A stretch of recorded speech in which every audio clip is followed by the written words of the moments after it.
Hey, it's Mark here with New England Debate, and today I'm answering a couple Q&A questions about debate strategy.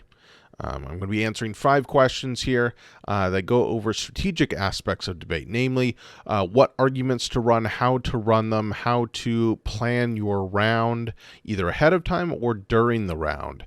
So let's start with the first question, which is how do you choose who takes which speaker positions?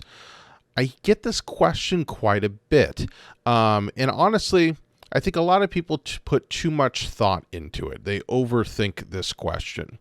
And so my answer is very simple. First of all, if one of the people has a preference, just go with that. I think a lot of people also put too much emphasis on like debater personalities, like there's certain personalities or speaking styles that fit best with different speaker positions, and I don't think that's really necessarily true. If no one has a particular favorite, try out different ones in a couple of practice rounds or a couple of practice tournaments and see if you like any one of them best. The only rule of thumb I will give is that each side has basically one speech that can easily lose you the debate round. For the negative team, that's the 1NC, because if whoever the 1N is cannot prepare a speech under pressure, under that time pressure of having the first speech, and they use up all the team's prep time, that can really lose a debate round. On the affirmative side, that's the 1AR. The 1AR famously is the most difficult speech in the debate round, needing to address a lot of arguments. So again, if there's someone on the team who's not comfortable taking on the sometimes high intensity pressure of that speech, then maybe the other person should be the 1A. Other than that, I don't think there's a whole lot. Sometimes I hear people talk about the more persuasive person should be the second speaker on both sides because they have the last rebuttal. But honestly, I think doing a last rebuttal well can be taught. Being able to handle high pressure situations is harder to teach. Everything else about any of the positions you can learn as you go. So don't worry about it too much. There's not really one correct answer there. Second question is, when writing a 1AC, should you use harms, advantages, or both? Now, most people end up choosing both, and I think that is a strategic error. Mostly because when people run both harms and advantages, they end up just repeating themselves. The advantages just end up being, we have solved the harms, which you don't need to have a whole separate point for. You can just, if it's pretty straightforward, you can just explain that right at the end of the speech and spend more times on the stuff that actually matters. The 1AC is super important because it's the only pre-written speech, and so you have the ability to be extremely efficient and economical with the words and the time you have for that speech. You should not be spending a lot of time repeating yourself unnecessarily. And so I actually recommend that you pick either just harms or just advantages at first and just try that out, and you'll find that you're probably going to be able to fit in more arguments because you're not repeating yourself by doing both. Now, which one to use? Let the evidence determine that. If most of the evidence you're finding is phrased in the form of a harm, that there's a problem that needs to be fixed, then run harms. If it's about a new law or program that creates benefits, then run advantages. Because they're kind of the same. They're just two sides of the same coin. So it doesn't matter that much what you end up doing, but if the evidence is all phrased one way, that makes it an easy decision for you. But the main thing is don't repeat yourself unnecessarily in the 1AC by thinking that you have to have both harms and advantages. You don't. You just need some reason to enact the plan, preferably multiple reasons, but they don't have to be both harms and advantages. I don't know where people get that thought. Third question is, what is the best strategy for writing negative briefs? The First thing I'll say is that I think too many people try to brainstorm arguments that they think of and then try to find evidence for those arguments. Instead, I think you should research the topic and then let the evidence dictate the brief. Find evidence, cut evidence, think through the evidence and how that evidence can be fashioned into arguments, and let that determine the brief. It's easier, and it means you're not trying to like force evidence to do something that it's not really equipped to do. The second thing I'll say for negative briefs is always ask yourself, why does this argument matter? In other words, what is the impact of this argument? You should always be evaluating that. What does the argument actually do for me in terms of persuading the judge? Because a lot of the times I'll see briefs and I'm looking at some of the cards in there and some of the arguments, and I'm like, there seems to be a lot of time spent on something that ultimately doesn't matter that much. So always ask yourself that. Third thing I'll say is that as a rule of thumb, if an argument can be a disadvantage, just make it a disadvantage. Its disadvantages are very straightforward, they're very understandable, and they're easier to impact, or at least it gets us thinking the right way about impacts. And so a lot of the times I think people think that their briefs need to be balanced between the argument types, like that's just more aesthetically pleasing or something. But if your negative brief ends up being like 5 disadvantages, great. You have 5 disadvantages. There's nothing wrong with that. You don't need to have all the argument types. And I think disadvantages by their nature are just more straightforward, and they're more persuasive for a variety of reasons, both rhetorically and strategically. So if it can be a disadvantage, just make it a disadvantage. Sometimes they're on the fringe. They can be both, solvency or a disadvantage or something like that. And finally, after you've done that first pass where you're letting the evidence dictate your brief and how it's constructed, then allow yourself to evaluate first if the brief needs additional evidence to support some arguments, if some of the arguments are relatively weak. And you're like, wow, I really think there needs to be another piece of evidence supporting this point, then you can highlight and try to find that piece of evidence, or you can just start brainstorming new topics. Now, the benefit here about brainstorming now rather than before is that now you have a greater understanding of the entire topic area of this particular case, and so your brainstorming is going to be more fruitful. So let the evidence dictate everything first, and then you can go back and try to hone it in and find and patch things up and find additional arguments that maybe you didn't find on that first pass of just researching the case itself. Question number 4 is also related to the negative, and that is, what is the best 2NC strategy for the second negative constructive speech?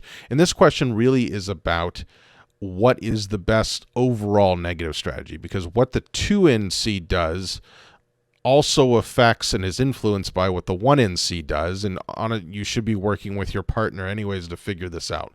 And there are 3 predominant strategies for the negative team's argumentation.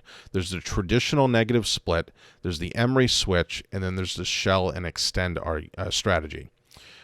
Honestly, most of the time in rounds I see, there really isn't a clear-cut negative strategy. Each speaker is just kind of presenting the arguments that they thought of, which is less than ideal. It makes it organizationally confusing, because what will happen is, say, the first negative speaker presents 2 disadvantages. They have disadvantage 1, disadvantage 2, so I write that down.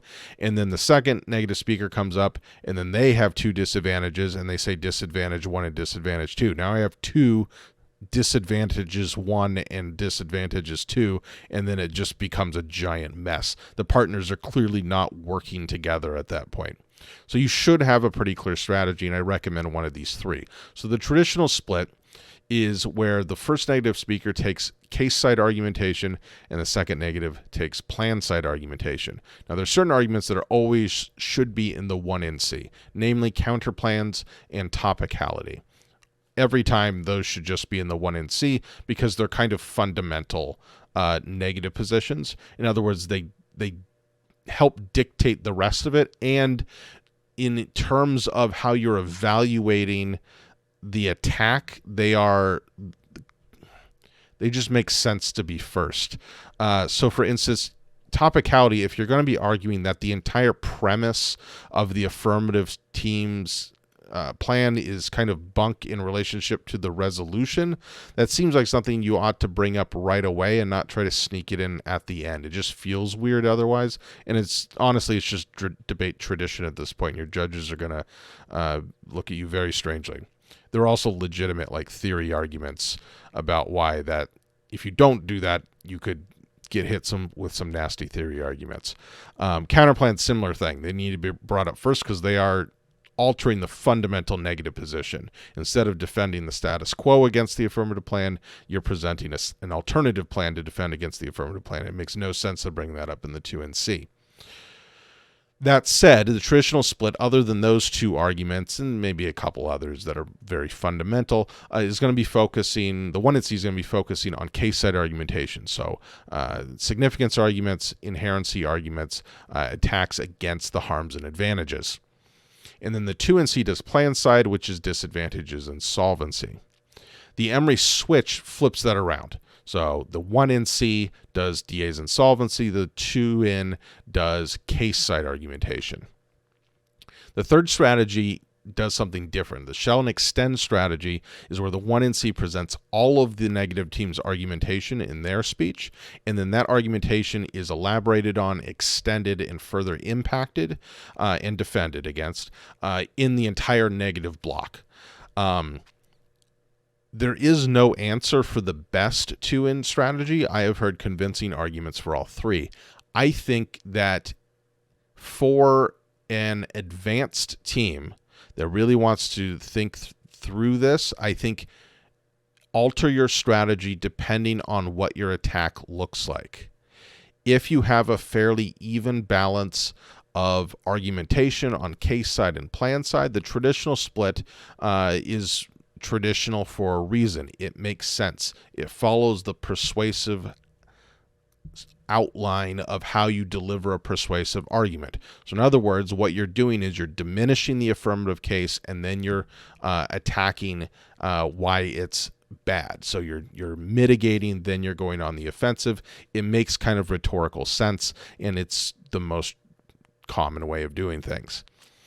The advantage for the Emery switch is that you get more time to defend and extend and impact your disadvantages, which are often the strongest arguments. So maybe if you're an advanced team and you see that your brief has really strong disadvantages and maybe is a little weaker on case, maybe consider doing the Emery switch.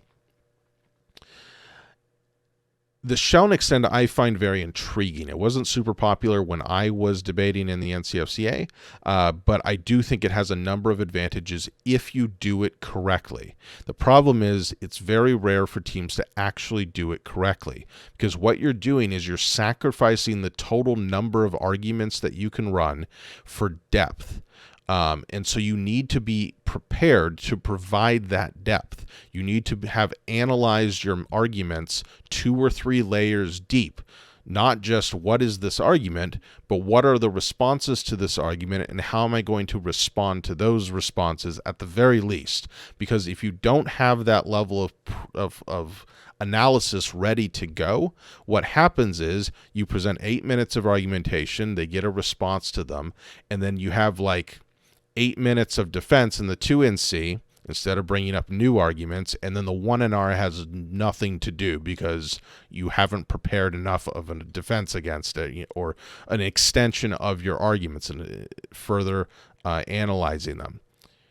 And then you've just wasted the entire benefit of the shell and extend strategy, which is putting up 13 straight minutes of extension and defense and further impacting of your entire case for the 1AR to try to handle. If you do it correctly, it makes the 1AR speech even worse than it already is. If you do it incorrectly, you've really just lost some momentum. So for a non-experienced team, I think you should pick one of the other strategies where you split the argumentation and each constructive speech is bringing up new arguments, just because I think the shell and extend strategy is much more high variance.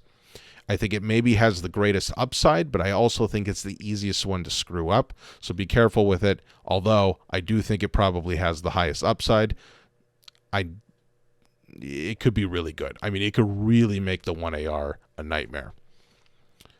So what's the best 2NC strategy? Depends on a lot of things.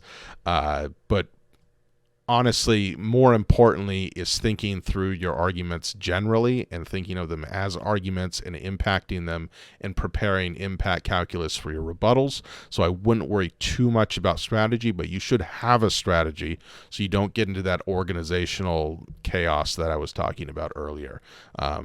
Figure out how you're going to divide the arguments ahead of time. Final question. Speaking of impact calculus, the final question is about the 2NR, and the question is, what should the 2NR pull through? So in other words, if you're the second negative rebuttalist, what arguments should you, or how should you determine which arguments to focus on in that speech? Because on the negative side, it's perfectly fine to drop arguments. Now, on the affirmative side, that's a much more risky thing because those arguments could come back to bite you. But if you're the negative team, unless the affirmative has put a turn on the arguments, and a turn is when the affirmative, for instance, argues that a disadvantage is actually an advantage, you can kind of drop whatever arguments you want. And so the question is, what should you drop, or should you drop arguments? I think, yes, you should drop arguments, probably more than you already are. And the reason for that is because not all arguments are equally important. The problem is, as debaters, people often act like all their arguments are equally important. I've actually written an article about this at newenglanddebate.com. So don't treat the arguments as equal. You should have analyzed your arguments even before the debate round, during your prep, when writing your brief and discussing it with your partner, and have an understanding of the impact potential of your arguments. Once you have that understood, you can more easily evaluate how the round is going in terms of which arguments you're winning or most likely to win in the eyes of the judge. And the combination of that, the likelihood of winning that the argument is true, and an understanding of how much you've impacted the argument or how much you could impact the argument, will give you a better way of understanding which arguments to focus on in the 2NR. Now, of course, the 2NR becomes a whole lot easier if you've been doing this the entire round. And honestly, you should evaluate your argumentation and your impacting and your brief writing, everything from the perspective of, what am I going to be able to do with this in the 2NR when I'm trying to tell the judge, here are the reasons our arguments outweigh theirs. So the more you can pre-set up the 2NR, the much better the 2NR is going to be. You don't want to just do all that argumentation and analysis in the last speech. Barring that, what should you pull through? You should pull through the arguments that you can convince the judge will win you the round as many times over as possible. I like to think of the negative attack as, how many times over can I win this round? In other words, that's really thinking about it in terms of voting issues. A lot of NCFCA or STOA debaters present voting issues, but that phrase doesn't really mean anything to them. They basically say, here are my voting issues, and they present like 3 or 4 arguments that they think are cool, but they don't actually explain why they're cool, or why they're important, or why I as the judge should care about them, or what this whole voting issue thing means. To me, a voting issue is an argument or a group of arguments that independently justify a negative ballot or an affirmative ballot. And so, for instance, topicality. If you're running topicality, should be a voting issue, because topicality, you should be arguing, should win you the round. Maybe you have a disadvantage that you think you can argue outweighs all of the affirmative team's advantages. That's a voting issue. Maybe you have 2 other disadvantages that combined you think can outweigh the affirmative team's advantages. That's another voting issue. Maybe there's some combination of this one significance attack combined with the disadvantage that outweighs. That's another voting issue. Think of voting issues actually as voting issues. Here are the things that justify voting for us independently. And then you can do cool stuff like telling the judge, we have 4 voting issues here, just pick one of them, each individual one. means that we win the round. So you don't even have to agree with all of them. You just have to agree with at least one of them. And if you can do that in the 2NR, that makes 2NRs really fun. They're some of the most fun speeches to give, honestly, but only if you're actually telling the judge why you should win the round in concrete terms, not just in vague terms. So there's no answer what you should pull through. I mean, it depends round by round, but hopefully that provides some insight into the kind of thinking that helps you arrive at a good decision of what to pull through in the 2NR.